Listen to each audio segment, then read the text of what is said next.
चलो सीखें। अल्हम्दुलिल्लाहि रब्बिल आलमीन वस्सलातु वस्सलामु अला सय्यिदिल अंबिया वल मुरसलीन अम्मा बाद फ़अऊज़ु बिल्लाहि मिनश शैतानिर रजीम बिस्मिल्लाहिर रहमानिर रहीम अस्सलातु वस्सलामु अलैका या रसूलल्लाह अस्सलातु वस्सलामु अलैका या हबीबल्लाह अस्सलातु वस्सलामु अलैका या नबियल्लाह व अला आलिका व अस्हाबिका या नूरल्लाह। प्यारे बच्चों और किड्स मदरी चैनल के नाज़रीन, किड्स मदरी चैनल का बहुत प्यारा प्रोग्राम शुरू हो चुका है। प्रोग्राम का नाम है कुरान टाइम। हमारे प्रोग्राम का नाम है और आज एक नई एपिसोड के साथ, एक नए वाक़ये के साथ, नए मैसेज, नए कुरान पाक के पैगामात के साथ हाज़िर हुए हैं। आज भी आपने आखिर तक हमारे प्रोग्राम में, हमारी एपिसोड में हमारे साथ शामिल रहना है। इंशाअल्लाह बहुत कुछ सीखने को मिलेगा। प्यारे बच्चों, अल्लाह पाक के आखिरी नबी सल्लल्लाहु अलैहि वसल्लम ने इरशाद फरमाया, जिसने किताब में मुझ पर दुरूद पाक लिखा तो जब तक मेरा नाम उसमें रहेगा फ़रिश्ते उसके लिए इस्तिग़फ़ार यानी बख्शिश की दुआ करते रहेंगे। सुबहानअल्लाह, सल्लू अलल हबीब सल्लल्लाहु अला मुहम्मद सल्लल्लाहु अलैहि व आलिहि वसल्लम। सुबहानअल्लाह। हमने दुरूद पाक पढ़ने की फ़जीलत भी सुनी है। पढ़ने की फ़जीलत सुनी है ना। पढ़ने की फ़जीलत तो हम सुनते ही रहते हैं। मदरी चैनल के हर प्रोग्राम के स्टार्ट में उमर फैयाज़ भाई दुरूद पाक पढ़ने की फ़जीलत बयान की जाती है, बयानात के आगाज़ में बयान की जाती है। इस तरह दर्स वगैरह देते हैं तो उसमें भी पहले दुरूद पाक पढ़ने की फ़जीलत बयान की जाती है। लेकिन आज हमने क्या सुनी है? दुरूद पाक लिखने की फ़जीलत। दुरूद पाक लिखने की फ़जीलत। नबी पाक सल्लल्लाहु अलैहि वसल्लम ने ख़ुद इरशाद फरमाया कि जिसने किताब में मुझ पर दुरूद पाक लिखा तो जब तक मेरा नाम उसमें रहेगा फ़रिश्ते उसके लिए बख्शिश की दुआ करते रहेंगे। कितनी प्यारी फ़जीलत है। यानी अगर हम लिखते हैं, अपना काम लिख रहे हैं, इस्लामियात का या किसी भी सब्जेक्ट का काम लिख रहे हैं, नबी पाक सल्लल्लाहु अलैहि वसल्लम का नाम आया तो अब हमने क्या करना है? सिर्फ स्वाद बना के छोड़ दें? नहीं, स्वाद बना के सिर्फ नहीं छोड़ना, बल्कि पूरा दुरूद पाक लिखना है सल्लल्लाहु अलैहि वसल्लम। क्या लिखना है? सल्लल्लाहु अलैहि वसल्लम। ये मुख्तसर सा है, सल्लल्लाहु अलैहि वसल्लम। ये लिख लें आप, चाहें तो बड़ा लिख लें, सल्लल्लाहु अलैहि व आलिहि व सहबिहि वसल्लम। इस तरह भी लिख सकते हैं। तो बहुत सारे अंदाज़ होते हैं, लेकिन हमें दुरूद पाक लाजमी पढ़ना भी चाहिए और इसको जब नबी पाक सल्लल्लाहु अलैहि वसल्लम का नाम आए तो लिखना भी चाहिए, क्योंकि इतनी प्यारी फ़जीलत हासिल हो रही है सिर्फ इतने से काम की। लिखने में कितना टाइम लगेगा? चंद सेकंड्स लगेंगे और चंद सेकंड लिखने के लिए हम अपने दे रहे हैं और हमें इतनी प्यारी फ़जीलत हासिल हो रही है। तो नियत कर लीजिए कि जब भी नबी पाक सल्लल्लाहु अलैहि वसल्लम का नाम लिखेंगे तो उसके साथ पूरा दुरूद पाक भी लिखेंगे इंशाअल्लाह। जी प्यारे बच्चों और किड्स मदरी चैनल के नाज़रीन, आइए कुरान टाइम प्रोग्राम की आज की एपिसोड के पहले सेगमेंट को शामिल करते हैं, जिसका नाम है तिलावत। Quran time, Quran time, Quran time. अऊज़ु बिल्लाहि मिनश शैतानिर रजीम। बिस्मिल्लाहिर रहमानिर रहीम। इन्नल्लाहा ला यज़लिमु मिस्क़ाल ज़र्रह व इन तकु हसनतन युज़ाइफ़हा व यु'ति मिन लदुन्हु अजरन अज़ीमा। आमनतु बिल्लाहि सदक़ल्लाहुल अज़ीम। सुभानअल्लाह, माशाअल्लाह। जी प्यारे बच्चों और किड्स मदरी चैनल के नाज़रीन, कारी साहब ने पारा 5 सूरह निसा की आयत नंबर 40 की हमें तिलावत सुनाई है। आइए आपको इसका तर्जमा बताते हैं। आसान तर्जमा कुरान कंजुल इरफान। बेशक अल्लाह एक ज़र्रा बराबर जुल्म नहीं फरमाता और अगर कोई नेकी हो तो वो उसे कई गुना बढ़ा देता है और अपने पास से बहुत बड़ा सवाब अता फरमाता है। सुभानअल्लाह, सुभानअल्लाह। जी प्यारे बच्चों और किड्स मदरी चैनल के नाज़रीन, तिलावत सुन ली है, आपको आसान तर्जमा भी बता दिया है। अब बढ़ाते हैं अपने प्रोग्राम को आगे और अपने अगले सेगमेंट की तरफ बढ़ते हैं, जिसमें हम एक प्यारा सा कलाम सुनेंगे। सेगमेंट का नाम है कलाम। Quran time, Quran time, Quran time. सल्लल्लाहु अलैहि या या रसूल अल्लाह वसल्लम अलैका या हबीब अल्लाह। वाह क्या जूद व करम है शरबत तेरा। वाह क्या जूद व करम है शरबत तेरा। वाह क्या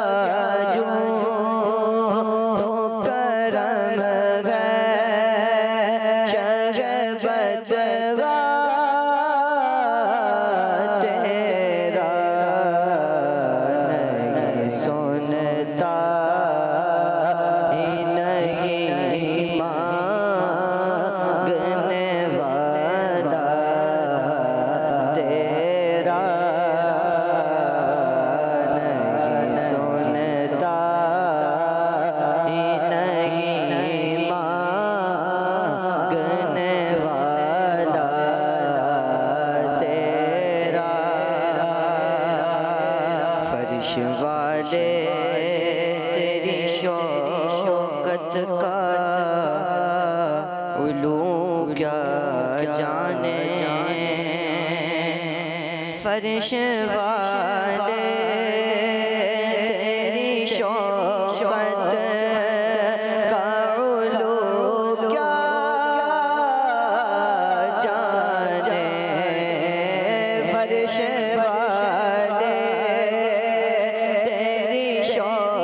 फर्श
मैं तो मालिक ही कहूँगा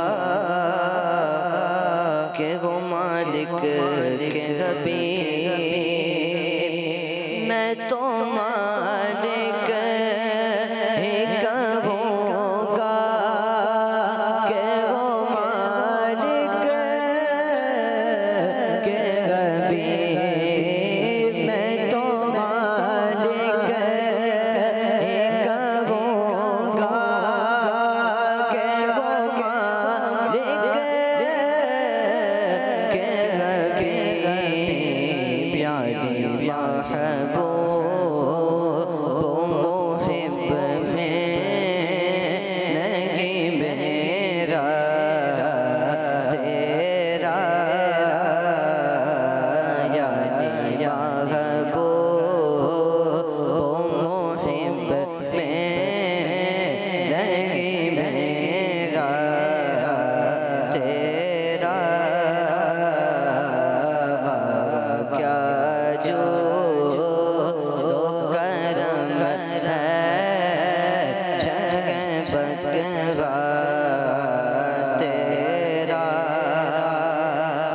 तेरे कदमों में जो गैर का मुँह क्या देखें। तेरे कदमों में जो गैर का मुँह क्या देखें।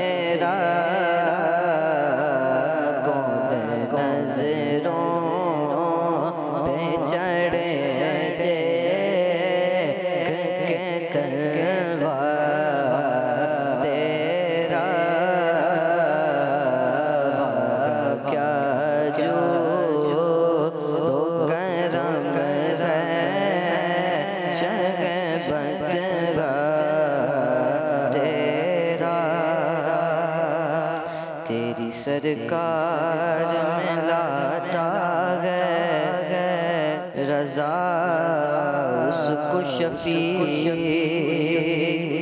तेरी सरकार में लाता है रज़ा उसको शफी, तेरी सरकार में लाता है रज़ा उसको शफी, जो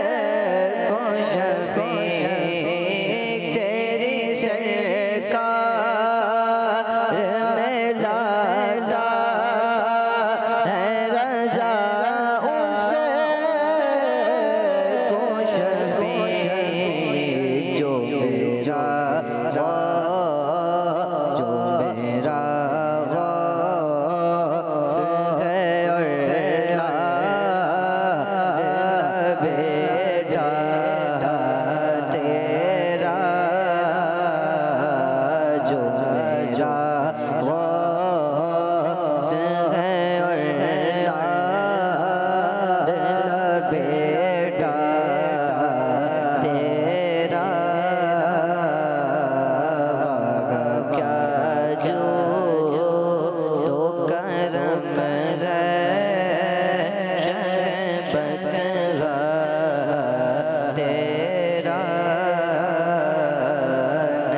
सुनता नहीं मांगने वाला तेरा।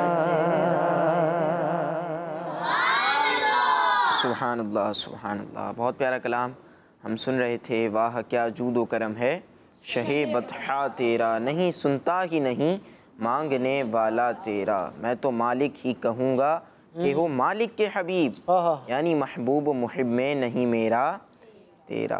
और आखिर में आला हज़रत क्या फरमाते हैं, तेरी सरकार में लाता है रज़ा उसको शफ़ी, तेरी सरकार में लाता है रज़ा उसको शफ़ी, जो मेरा गौस है और लाडला बेटा तेरा। बहुत प्यारा कलाम है और आसान कलाम है, ये बच्चों को याद भी होना चाहिए, बार बार पढ़ते भी रहना चाहिए। इंशाअल्लाह करीम बरकतें हासिल होंगी। जी प्यारे बच्चों और किड्स बदरी चैनल के नाज़रीन, आइए अपने प्रोग्राम कुरान टाइम की आज की एपिसोड के अगले सेगमेंट की तरफ बढ़ते हैं, जिसका नाम है मैसेज ऑफ कुरान।